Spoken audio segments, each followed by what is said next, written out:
Beneath the polished veneer of Ted Bundy's charm lay a nightmare waiting for unsuspecting women. He was the epitome of a wolf in sheep's clothing, a man with a disarming smile that masked a soul as dark as midnight.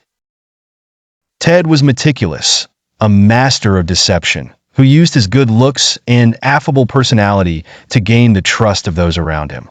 But behind closed doors, his mind was a tortured labyrinth of sinister thoughts. The story begins on a cold January night in 1974 in the college town of Seattle. Lynda Ann Healy, a bright and promising student, had no inkling of the darkness about to engulf her life. The knock on her apartment door seemed innocuous, and Ted's warm smile banished any inkling of fear. He claimed to be in distress, with a broken arm inhibiting his ability to carry his bulky books. As Lynda turned her back to help him, the darkness within Ted sprang to life. His charm transitioned seamlessly to chilling malevolence. He rendered her unconscious with a swift strike and dragged her into the abyss of the night, never to be seen alive again. Predator and prey was an eerily twisted game Ted relished. Each encounter increased his boldness, his methods evolving with disturbing precision. The mask of normality he wore was flawless, earning the trust of law enforcement and the public alike. His modus operandi was simple yet insidious: prey on sympathy, create a facade of vulnerability, and then strike with ruthless efficiency. As the bodies of young women began to mount, whispers of a phantom threat spread across campuses. Panic fused with disbelief. A charming law student couldn't be the monster behind so much horror, could he? The chase to uncover Ted's true identity became a desperate race against time. In Utah, his reign of terror continued unabated.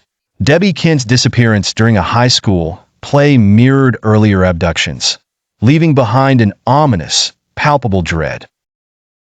By the time Ted was finally apprehended in 1975, on a lark for failing to signal a lane change, the true scale of his atrocities had yet to be fully realized. His courtroom appearances were spectacles of arrogance disguised as innocence. Ted defended himself with a charisma that bewildered the jury. Forensic evidence started to weave the noose, matching bite marks on one victim to his teeth. Yet, shockingly, he managed a brazen escape. Twice he slipped through the clutches of justice, wreaking further havoc. Women continued to vanish under his shadow.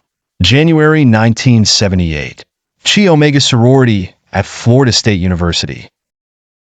Yet another night shattered by screams and chaos brought on by Ted's rampage. Lisa Levy and Margaret Bowman were discovered murdered, while Kathy Kleiner and Karen Chandler barely survived his cruel assault. These acts would seal his fate, pushing law enforcement to an unrelenting pursuit. Ted Bundy's trial was a macabre media circus, showcasing his sinister intellect and complete lack of remorse. It ended with the judge condemning him to death in the electric chair. As he awaited his fate on death row, he confessed to over 30 homicides, leaving investigators pondering the true count of his victims. The charismatic mask of normality Ted Bundy wore unraveled to reveal the face of pure evil. His name became synonymous with terror.